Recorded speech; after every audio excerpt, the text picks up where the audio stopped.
You're listening to Errol Parker and Clancy Overall, editors of the Batuta Advocate, on Desert Rock FM. Welcome back to the Batuta Advocate radio show in downtown Batuta, recording live from Baxter Booth studios. Today we are joined by, I guess you'd describe him as a slashy actor, dancer, comedian, and former 104 game great for the Wests Tigers. Yeah. I get your numbers right? Yeah. 22 for the Sharks. That's right. Can't forget the shark, can you? Can't forget the Sharkies, mate. Thanks for joining us, Beau Ryan. How's things going, mate? You're Right now? you're developing into a whole new field now. You've become talent. Yeah. Well, I'm still not talented. It's different, man. I'm busy, but I've always been busy. Like from footy, when I used to live in the Gong when I couldn't afford to live in Sydney. I was at the Tigers and drive up and then train all day. We had long days and then drive back and then obviously earn me stripes and earn enough money to live there. And So you commuted from Wollongong, yeah, from Albion Park. I lived with mum and dad, and then I moved out with my wife to Windang. We progressively just got closer to Sydney. Yeah. And then, obviously could never afford Cronulla. Yeah. Now we can, so life's good. Yeah, good. But, yeah, man, a different world. When I played footy, it's funny, like you're from Albion Park where I'm from, everyone loves footy. My missus from Queensland, everyone loves footy. Cronulla, everything's footy. But when you step out of that area or step into 9 or 10, man, no one cares. But I thought everyone cared about everything. Like we'd win a game and you walk around down, whether it's Cronulla Mall or Concord, Burwood Road, you think you're the man and then you'd hide. Yeah. If you lost, you wouldn't show your face. You know, all my Lebo mates would be into me. But you just really realise now footy it's given me everything, man, but it's just a piss in the ocean, really. So you're from the Illawarra, but somehow you managed to avoid a lifetime of pain at the Dragons and at the Steelers. Yeah. So how'd you end up at the Tigers?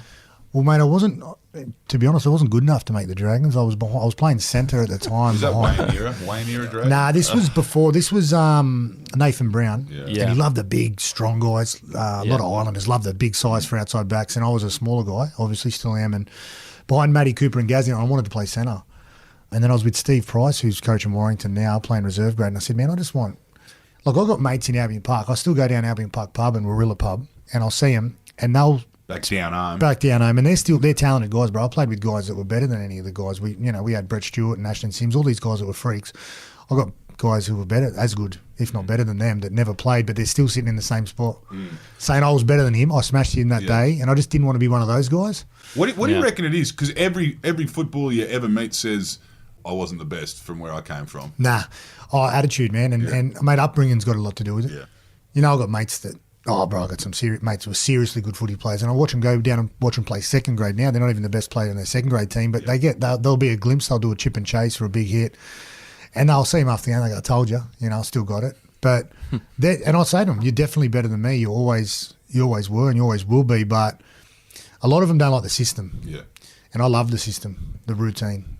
I was never good enough, and by going to the Tigers, I had to prove myself. And under Sheens, under Sheens, he was big on fitness and health and professionalism. And I used to get to training early and leave late. And he promised me a game, and I was playing shithouse in reserve grade, but he promised me. And then I played a few good games, and their wingers played poorly. And he said, "Can you play wing?" I said, "Of course I can play wing." Never played wing in my life. Went out in first grade, was a bit hot and cold, made a few errors, nearly scored a try, and then stayed in first grade for the rest of it. Really? Yeah. So as a winger, and never played. And then I went back to fullback for a bit and ended up playing in the centres quite a bit in my last year at the Tigers, but felt more comfortable on the wing because the longer the game went, the better I was. Yeah. Especially when Manu and they get tired. The big guys, the Islanders, they were getting tired. Yeah. But now, bro, there's no way I can take them on. The fitness regime's changed even since then?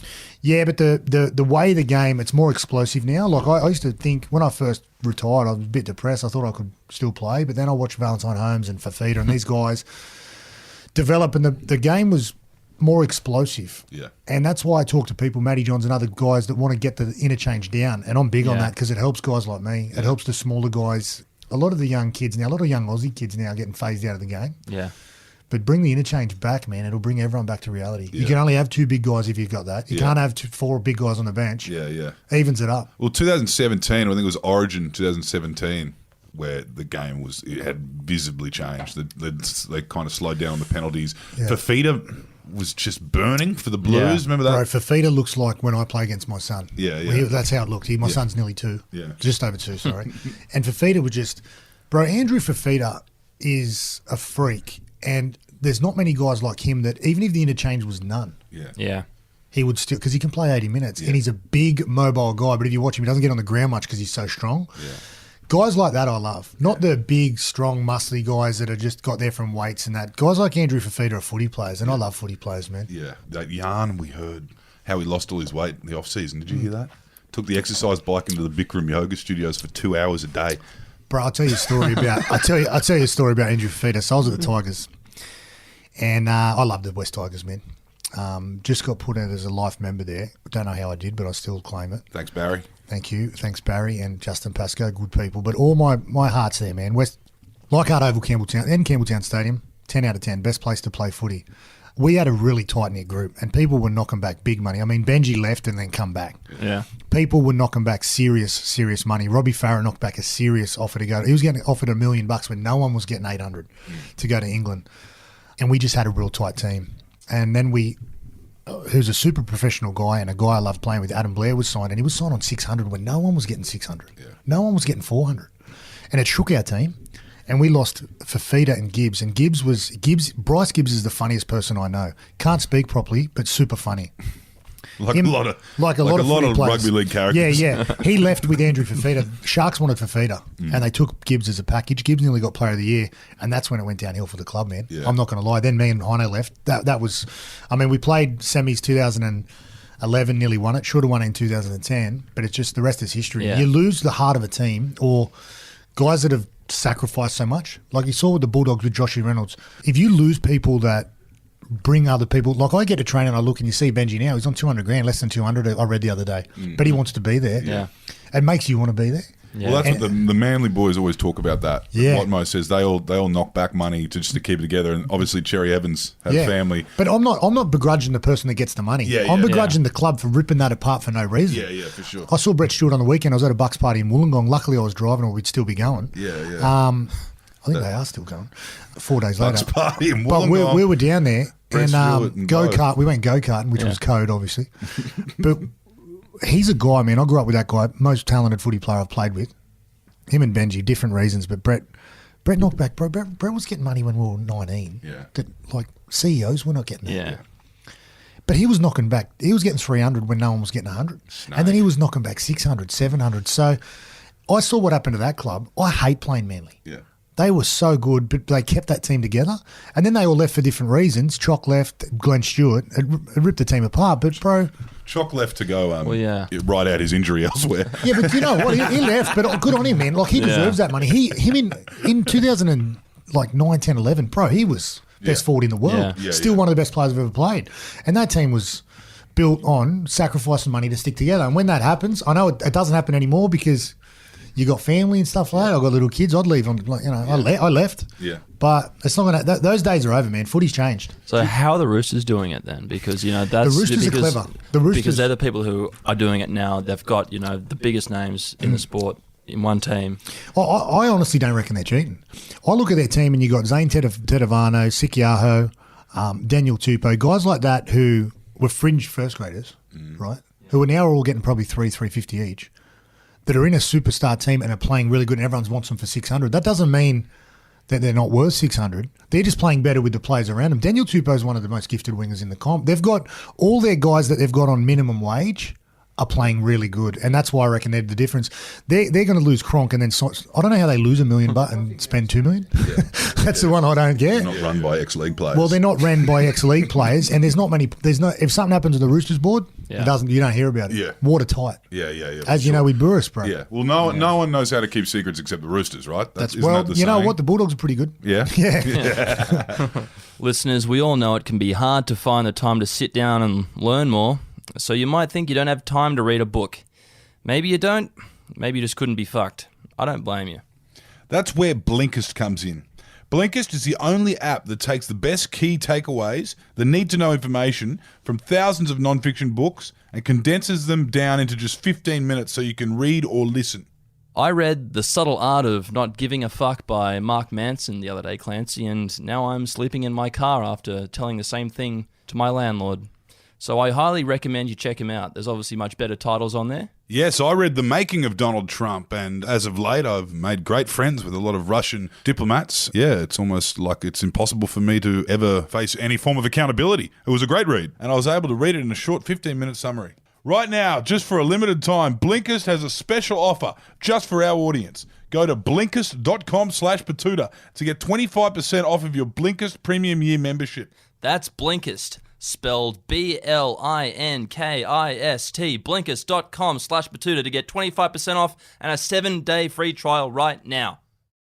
Now, can you tell us a little bit about that culture that can exist? Sounds like you had a bit of it at Wests, and they definitely had a bit of it at Manly, and probably back in the day, Broncos. Well, we brought it to Cronulla as well. We brought it when the Tiger Sharks, Gibbs and Fafita, really close mates of mine. We had it then, and then we, obviously, Chris Heinington, who's my best mate, we went there, and we had a culture there when we had nothing, mate. The facilities were shit. You said Stephen Dank. We did. Well, I missed Dank. See, I fucking got nothing. Didn't even get any juice. I got no premiership in 05 at the Tigers. I missed the 2006, and I didn't get the peptides. Like, I've missed everything. So I loved the Sharks, and we come there and helped. Flano had a vision, and then when he finally got some money back around him, they built that club ridiculously well. And I spoke to Jack Berg closely when I retired to get him to the club, help him. Then Val Holmes was coming through, Ricky Latelli, and it just all clicked. That club deserved a premiership. They got Benny Barber for nothing. It's a wonderful club, bro, but very rarely is that going to happen again where people play for unders and stick together for the right reasons. When we interviewed Willie and Rennie in here a while back, and they were saying money didn't really come to the conversation. 2004 was a bit different, but they said in that culture, that tight-knit culture, there's a bit of a siege mentality as well, where they honestly believe, and I'd believe them because they were the dogs of war, if you work hard, you play hard, it just goes hand in hand. In that kind of culture where everyone's not getting paid as much and they're all sticking together, is that a part of the culture, the bonding? 100%. Yeah. I'm not a big drinker, but I like to hang out with the boys and go out and carry on and that and hang around everyone. Now it's different. I've got little kids that don't go out because I get put in headlocks by blokes with white sunnies on. But I loved it, man, and that's all part of it. You look at the success that clubs like Melbourne have and Wayne Bennett and Craig Bellamy. They don't drink, both those guys, but it is compulsory to go and have a drink for the team. I hated playing the Dogs. The Broncos were probably the originals. And playing with guys like when Dell was in Wollongong, I'm really close with him. He was big on it. Lottie Takiri brought it. I mean, it's harder now because kids get carried away, the younger guys, and you get in trouble, which is all part of it. I've been in trouble, still get in trouble. And the camera phones, but the camera phones, bro. Some of the shit we were doing in 2006, 7, 8, bro. Yeah. Like, you know what I mean? That's what everyone's in trouble. We used to get on the phone. We used to get on a boat. All my mates, I got married on the boat. We have the Mad Mondays on the boat, boxes on the boat on the harbour, mate. We get on the boat, we put our phones in the box. We lock the box, we put it on the side, and then we go in there, we have fun. Those days are gone, man. Yeah. Everyone wants to let their friends know where they're doing, their missus, Instagram. Everyone know what they're doing. 60-person group chat. 60-person group chat. And, like, man, if you're there and you're doing heroin, you're in trouble. Can't do heroin anymore, man, on the boat. It's the culture's changed, really. Yeah, I know. But, Errol's right. From Cliffy Lyons, every bloke we've interviewed, E.T., everyone said, we'd be fucking done. We'd be done. We'd be shafted in a minute if we... And you know what, bro? Like, even Pocock said that. Never heard of her. We had fun, man, and it was all part of it. And I look at the Tigers now. I love that club, but it's a bit, obviously it's struggling. But Benji and Robbie and guys like that are rebuilding all that. Because if you're a young guy, like I hosted Gal's luncheon the other day, and Gal does this thing called a 4 in 5. He released a book, and I'm allowed to say this because he brought it out yesterday, and there's a whole chapter on me. I'm selling books for him. He does this thing called a 4 in 5, which he started it. You got to run 4 laps in 5 minutes. That's what the footy clubs do. But he does a 4 in 5, 4 bourbons, 5 minutes. And we all started doing the 4 in 5. I don't know if you've ever had 16 bourbons in 20 minutes, but you can't move. Sounds like you'd bloat a little bit. Yeah. That's... well, next thing, things go next level pretty quick. But what we used to do, we used to go to someone's house, or we used to go to somewhere and lock it down, or a boat. Now it's harder to do that, and the game's changed, man. Like, I don't think you can drink after a game. Yeah. Honestly, don't, because the way you watch a game, bro, every collision, there's 2 or 3 guys seriously injured each game, and I know back then it was a bit slower for us. I believe footy in like 03, 04, 05 was the element. Yeah. When you got Joey Johns near the end of their career, Willie and the Dogs of War, Sonny Bill coming in. That was, in my opinion, the rise of the Islanders. That was because the Islanders were coming in and whacking people, but they were conditioned. Yeah. And I still reckon the ball was shaped differently. Yeah. It just, footy was tougher. The jerseys were big. I love that footy. I watch old games in 02, 03, 04. And in my opinion, I think that's the best footy ever. Yeah. Yeah, it certainly seems like now, but when you go back and watch the old games, that the game's a bit more fluid. And everyone can play footy. It moves around a lot more. Bro, the ball is in the air. Everyone can pass and offload. Now it's, run. Now it's just third man in, wrestling. Just big impacts. Yeah. And it's just start and stop. And it's hard for you to get your kid to play. Like my son is going to play. Naturally, I want him to do dancing. I want him to be a gymnast, whatever, right? Yeah. I see him now naturally pick up a ball. He's only 2 and a bit and he's spinning it in his hand. So he's naturally going to do it. But it's a tougher game than when I was 6, 7. It was easier then. Yeah. Now it's hard, man. The kids are bigger. Well, when you were a kid and probably when you first started playing professionally, the game looked a lot like Wollongong, didn't it? Yeah. And now it looks a lot more like Western Sydney. Yeah. Are you Lebanese, by the way? No, all my mates are Lebo. So when I lived with Robbie Farah, and I can use the word, I tell people, I did a podcast yesterday for the telly and I said, Lebo. And they go, you can't say that. I said, I can say it because I'm Lebo. And so they all just shut up. Yeah. But no one really knows. So everyone's offended, but they don't know if they're offended. Yeah. So all my mates are Lebo. My mum and dad are from Western Sydney. All my cousins and that live out there. I'm out there 2 days a week, obviously either filming or that scene or catching up with my mates. I love them so much, man. Like the culture. I'm obviously from Wollongong and now I live in Cronulla, the whitest place on the planet. Have you ever emceed a Lebanese wedding? About 20. Good money. A lot of it's cash too.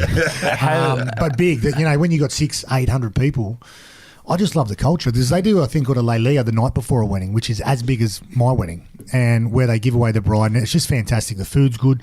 It's just a celebration. The drums, man. If you haven't been to a Lebo wedding, you haven't lived, bro. Yeah. Have you ever been there? Lebanon? Yeah. Nah, it was a funny story. My mate is actually over there now. He's in Dubai, and I was meant to go now. Depending on when the race was going to air, amazing race. But Beirut now is in turmoil. Obviously, some money's been moved around and some dodgy shit going on. But I was meant to be going now in November, but it looks like I'll probably be going in February. So never been there. Back to the unofficial. Back to the homeland. Otherland. Yeah. And back to my village. You were a hit with the Lebanese community with your characters and your song you did. How was that received? They really good, man. Do they claim you? They do, and the important thing about the song, I want to make this clear. The song I designed for 15 to 20-year-olds because they spend money, and it hit 3 to 8-year-olds who have got no money. Well, they get $1 a year for their TV. Yeah. But a guy stopped me at the gym this morning, and his son watched the video of the song that I did, and I got the characters in there. I had a Kiwi character and a Middle Eastern guy. I don't say Lebanon. Sometimes he's from Egypt. Depends what's going on over there with the turmoil. Sometimes Syria, Turkey, not so much. But I just love it, man. All my mates, like I used to dress. How it started, I used to dress up as a character and a DJ at a party, his party in the city, and come there, and they're all Lebos, and we used to dance and that. And then I started saying, yalla, yalla, and then DJ yalla, and then I did it on the footy show, and then it just evolved. One time at the footy show, out the back, Hazem El Masri actually pulled up the EP of the show and said, "Look, I'm offended." Oh, really? Yeah, and I said, I don't care. Makes no difference. I'm still doing it because all my Lebo mates aren't offended and get used to it. Hazem, Well, Hazem he's a good guy. He's a good boy. Hazem's a wonderful guy, and it was hard because I grew up supporting the doggies. Yeah. But we did. You know what? That was probably the beginning of the end for DJ Yellow. We probably eased up. He comes out. The Godfather. Refused. The King of Kings. But it comes out like I saw Hazem not long ago, and I still look at Hazem as in like I'm a bit starstruck with those old doggies guys. Terry Lamb is the King of Kings. But then even you guys like Willie and Sonny and Rennie, guys that I grew up worshipping, I still get a bit funny around those guys. And I talk to any guys, like it doesn't matter if you're Benji or Sean Johnson, the guys that just came before you, you're a bit in awe of. Yeah. Piercy does it with Joey. Like everyone's, even Billy Slater around Lockie. I see him. Like I did a thing on Friday and JT was there. Ponga with Thurston's the one. Ponga with Thurston. Like I did a thing with Gal for his testimonial, and we got Lockie and JT to pop in on the way to the test, and we're telling stories about Mad Mondays, and they're talking about Berlin and that. And obviously, I didn't play Origin because of politics and all that bullshit. but the way Thurston looks at Lockyer, and the way Cameron Smith look at Lockyer, and then Lockyer looks at Wally. It's amazing. Yeah. Because they look at him like they're not real. Yeah. Like I look at Lockyer like he's the best player I've ever played against. I can't, like it's Darren Lockyer. And Thurston's looking at him like that. And Thurston's the King of Kings. Yeah. And sometimes there's only about 5 years between these blokes. 5 years. And Darren Lockyer, the funny thing about Darren Lockyer is he told a good story. He said, They said, who's the best player you've ever played with or against? And he said, for some reason, always the people that just were before you, so 5 years before you. So you might have seen Bob Fulton or Artie Beetson, but the guys that just went before you, everyone idolises. And if you look back at history, all the great players idolise guys 5-10 years before them. Mm-hmm. Yeah, so who would have you had at the Tigers? Oh, at the Tigers, well, the Tigers were a fresh club, so I was more, like I said, into the Dogs and that, but I looked at when I grew up in Wollongong, at the Dragons guys, Riles and Gasnier and Trent Barrett, but I still see Trent Barrett washing his car. Like, have you seen his fucking body? He's a ring. Bro, he's always got And like, Lance. like a fireman catalogue? Yeah. He's always got a bit of dirt on his face and a little bit of like grease. Yeah. Like he's always fucking working. Yeah, he gets the rugby league mums going. I know. And my wife doesn't think anyone's hot, right? Yeah. Which is very dodgy. And she goes, we're walking, we got a place in Warilla and my family's down there. And we're walking there not long ago and he's coming out of the water. I said, look at this bloke. And he just throws his hair back like a catalogue, right? Like a photo shoot. And What a man. and it's Barrett. Yeah. And he's looking 10 out of 10 So all the time. You can, it's like Salt and Pepper's playing in the background. Salt and pepper, yeah. No, genuine pony. And then he comes up and pashes my missus. Now, tell us a bit about that transition into fully fledged entertainer. Yeah. Well, like, how'd you get your start on Footy show. the footy show? Because you were still playing. Yeah. You know, you had to do your training. Yeah. You had to play. You had to go and do all your club shit. Yeah. And then you had to go and do your TV work. Did you tread the boards as a kid? Yeah. Did you have any kind of thespian performer in you before? Well, I talked to my mum and dad and I always like to show off and carry on. Yeah. I wish now, and I stand by this comment, that I did drama when I was a kid. Yeah. Because I've done theatre and some stuff in the presenting. But people's biggest fear in life, especially in this country, is talking in front of people. And we can talk all day, but you stand in front of 400-500 people and it's a different story. And a lot of footy players think they can do it, even when that red button comes on and, bro, it's game over. Yeah. There's some funny stories that come to mind and some vision that I remember. But I got a taste of it in 2009. I got a call from Gary Burns, the boss of Nine at the time, the footy show. And he said, come out. So I went and met him with my manager and he's sitting there with James Rochford, and who's now King of Kings. He doesn't answer me calls anymore, but we're still good. And I went with Hino and we sit there and Gary Burns goes, you heard you're pretty funny. I said, oh, yeah. Well, I don't know, I guess so. And he goes, well, say something funny. And then I'm thinking, he goes, all right, you got the job tomorrow. Go out and film a segment. It was just when the Matty Johns had all the heat going on with him in 2009. Mm-hmm. So they had a void to fill. Yeah. Firstly, I said, I'm not Matty Johns. I love him to death. I grew up worshipping him. Yeah. And You they asked said, me to "That's follow fine." Reg Reagan. Yeah, I said, how much? But Reg Reagan had sort of just finished, so it was tough. So I just said I'd be me. We went out and did some vox pops in the street in Balmain. Then it was one day a week, and my days off, I was living in Wollongong, man. My days off, the boys would go surf and play golf. I hate both of those things. Mm-hmm. So we'll go to the cafe and I'd just go and film. And sometimes we'd use it, sometimes we wouldn't. Sometimes I'd just go and watch some stuff at Channel 9, and I'd go over and Rochford would write, and I'd watch him write and watch him work, and the rest is history, man. And got an opportunity and just loved it, man. I knew when the camera went on that was me. It's like a drug, man, and I just wanted more of it. And the live audience is a different aspect. You can talk in front of the camera or vice versa, but once I got the live audience, and I'd done some stuff at the start of the year with Channel 10, and the rest is history, man. So when that started to gain a bit of traction, how was that received at the Tigers? Like, were they like, Shut Nah, what happened is, so the boys were really Hollywood. good. The culture at the Dragons was a bit different. I was on the out of there anyway, and I didn't really know the guys. I just knew Matty Cooper I was tight with, and Trent Barrett. Matty Cooper's one of my best mates. Grew up with him, his brothers, and he was supporting me. But it wasn't good to put yourself out there. Back in those days for the NRL, Matty Johns could do it, was funny. At the Tigers, Benji said, mate, you're funny, go and do it. Robbie said, go and do it. So I shot a segment. I actually shot a couple. And then I remember I was having coffee once, and Sheens walked into the cafe. He said, oh, how you going? I said, yeah, I'm all right. He said, oh, I sort of tried to get out of there, beeline out of there. He grabbed me, he goes, mate, I've been seeing you on TV a bit. What's going on there? I said, nah, just whatever, just doing a bit of TV. He goes, listen, and we're playing the Roosters the next day. He said, we've got a game tomorrow. I need you focused. If you play shit, you're never doing it ever again. So that rocks me. So we were playing the Roosters at the time. Luckily, the Roosters weren't in hot form that year. And all I wanted to do, I don't know if you guys have ever played a game, but just not play shit. Yeah. So I'm like, don't play shit, don't play shit, don't play shit. Luckily, the game was in the balance and the ball went my way at the end of the game. I scored 2 tries, didn't have to do anything, but played okay. And Sheen's come up to me after the game and said, you got the green light. But that would have changed my entire life. Yeah, for sure. If I went out there and had a shocker, I would have never done TV ever again. You'd be doing corpies at car dealerships for the rest of bro, I'd be selling face creams and walking around being I'd probably go Mormon, you know what I mean? Or sell those things that Will Smith sells on Pursuit of Happiness, you know, those big machines.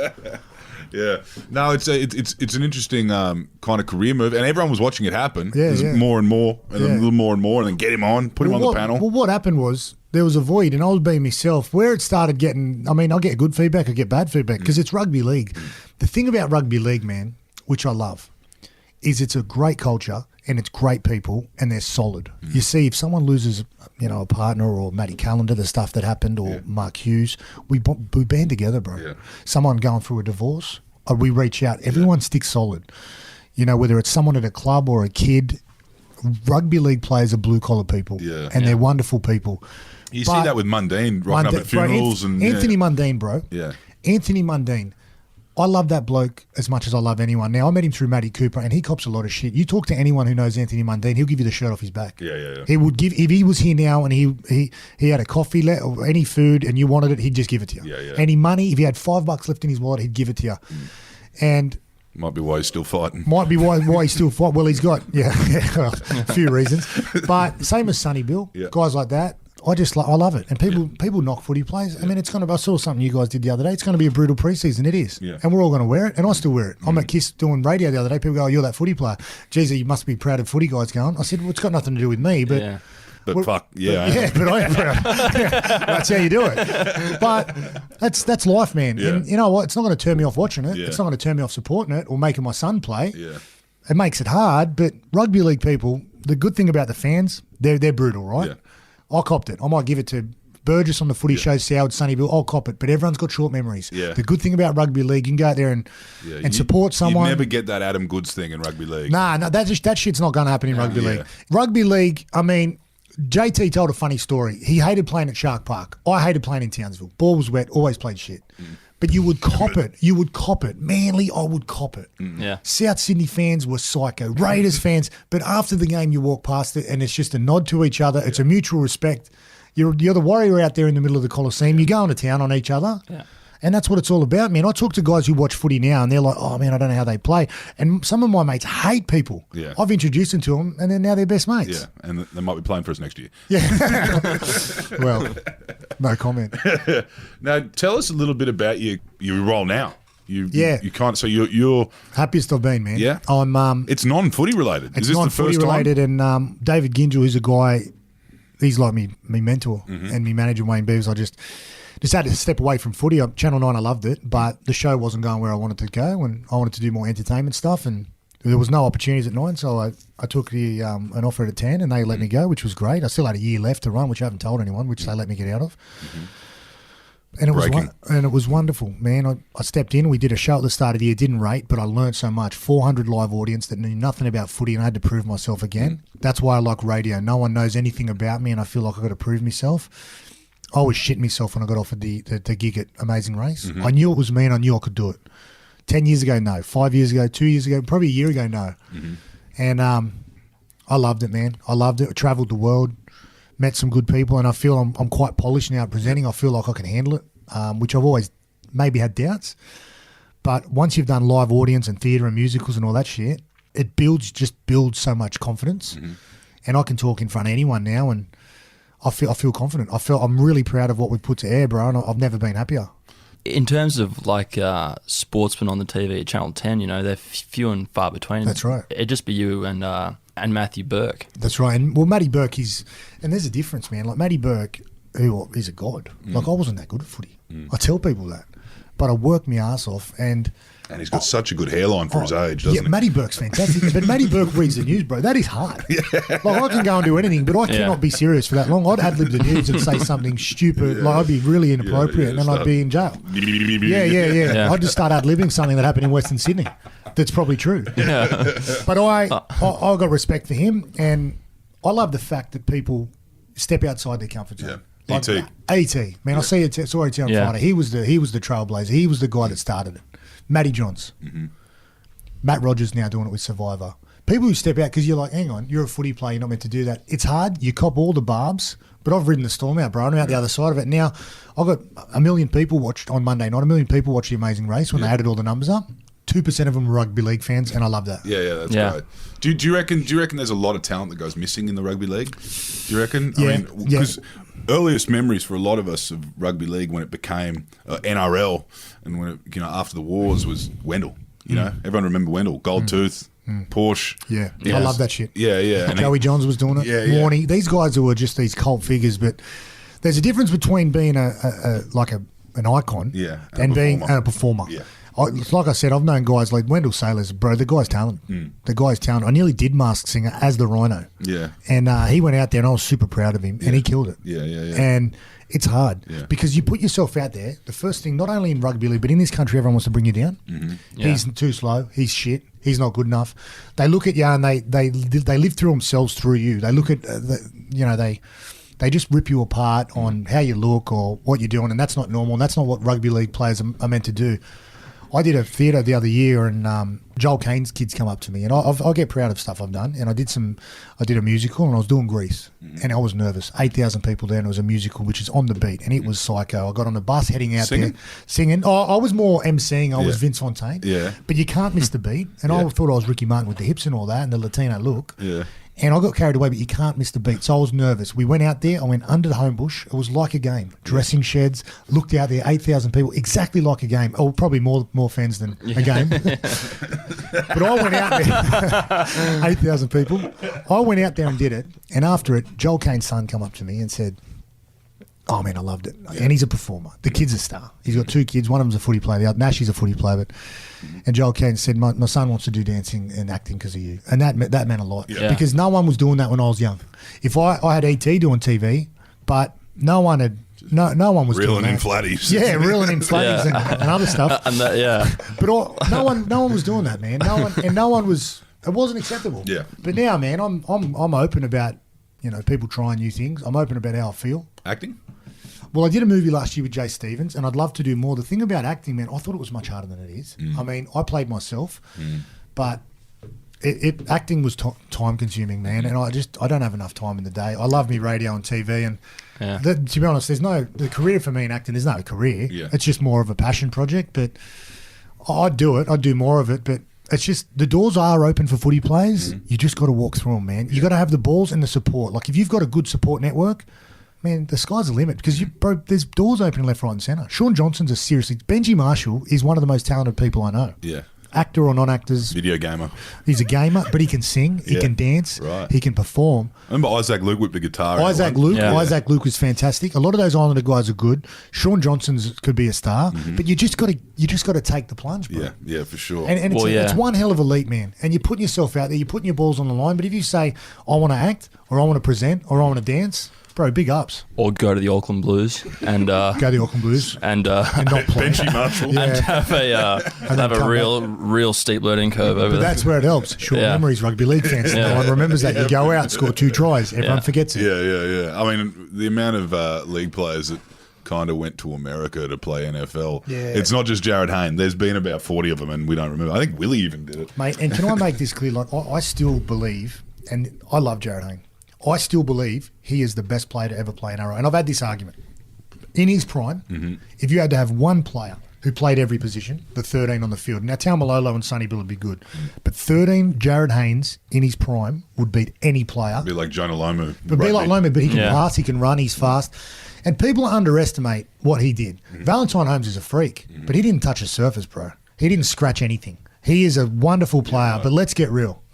Okay, he played some trials, but he didn't. He wasn't going to make it, and he is a seriously talented guy. He'll probably get Dally M next year. Yeah. He is a freak.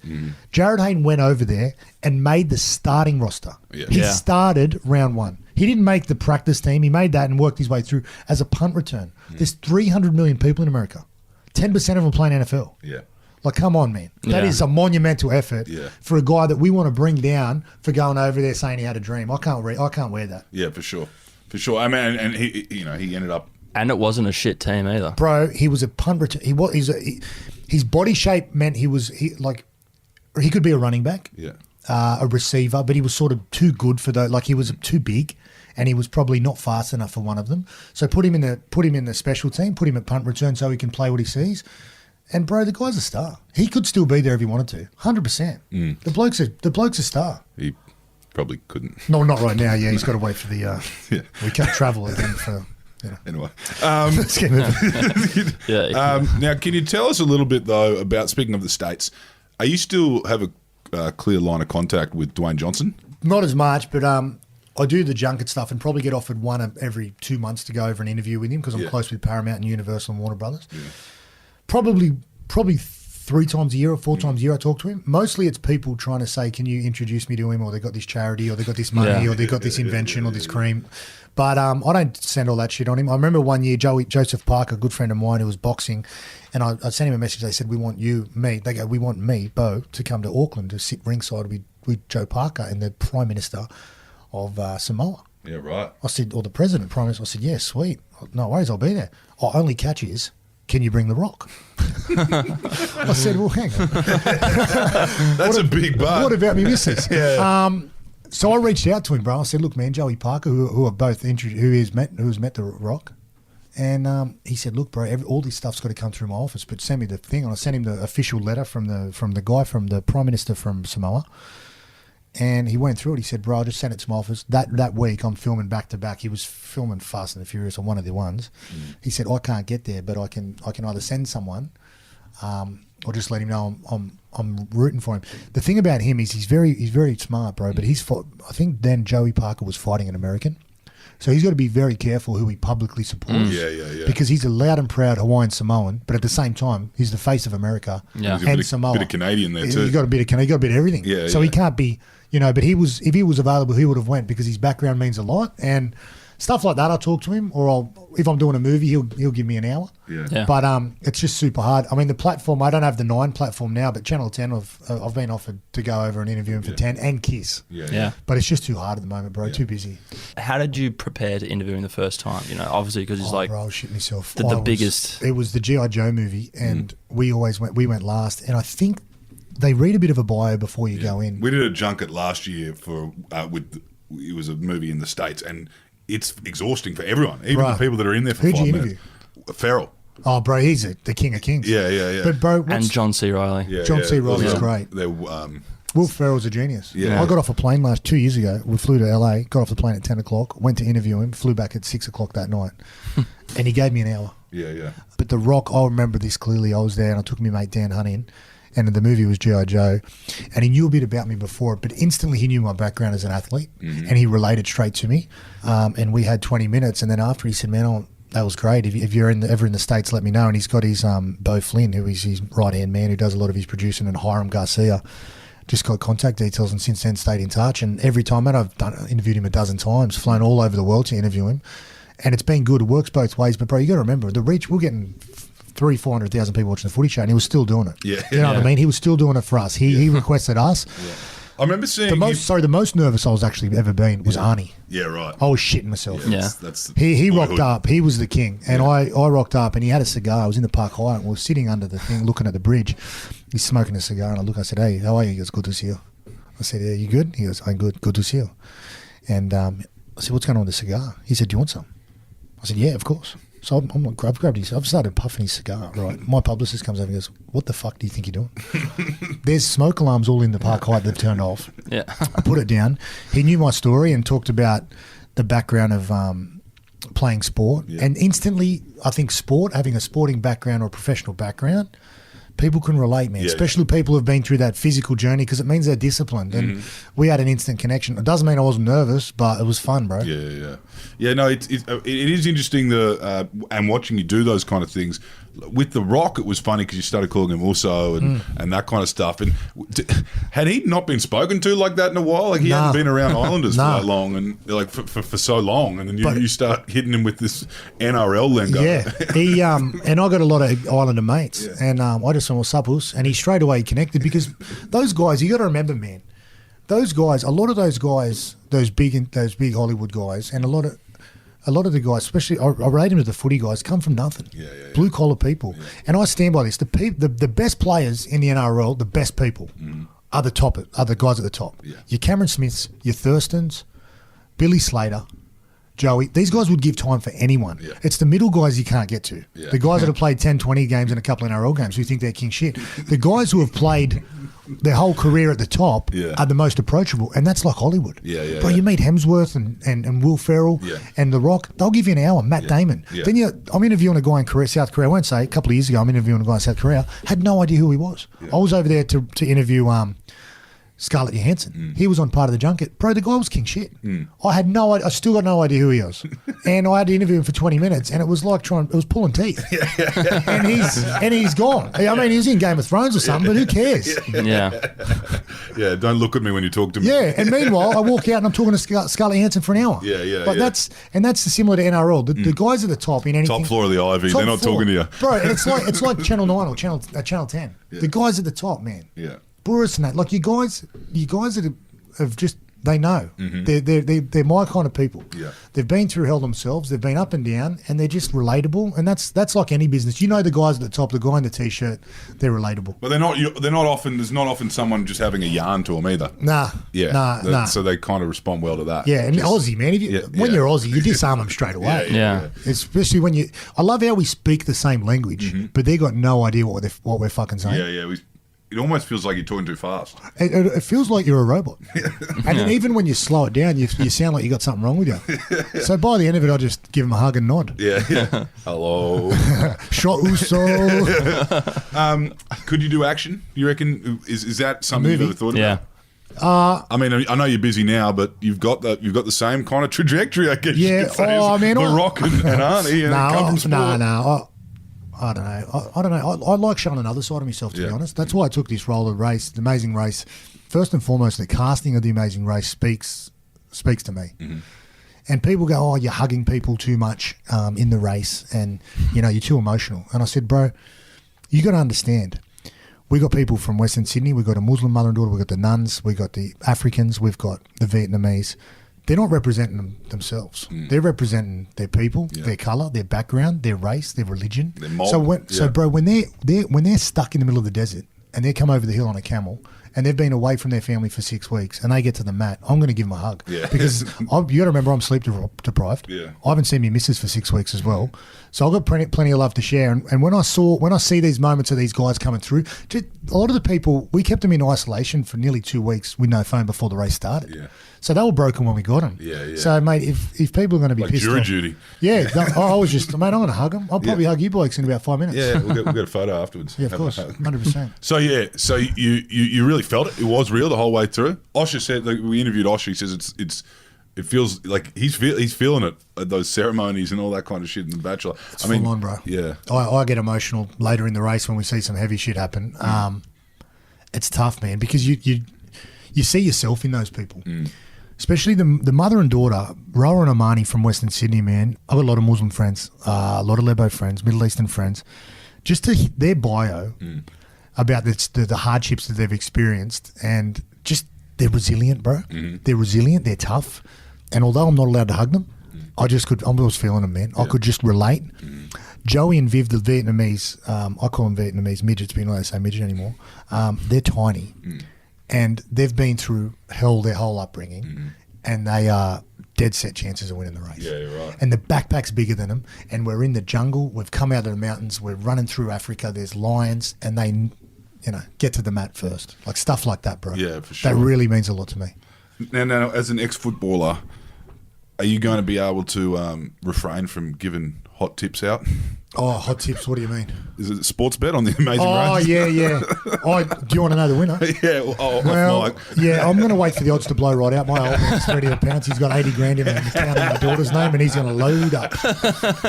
always happens with those dating shows. There's always a friend of a cousin of someone who works somewhere kind of loads up. Beau Ryan's old flame's brother has just put on 800 grand on the Vietnamese, and I've just transferred 800 to him. It'll happen. Yeah.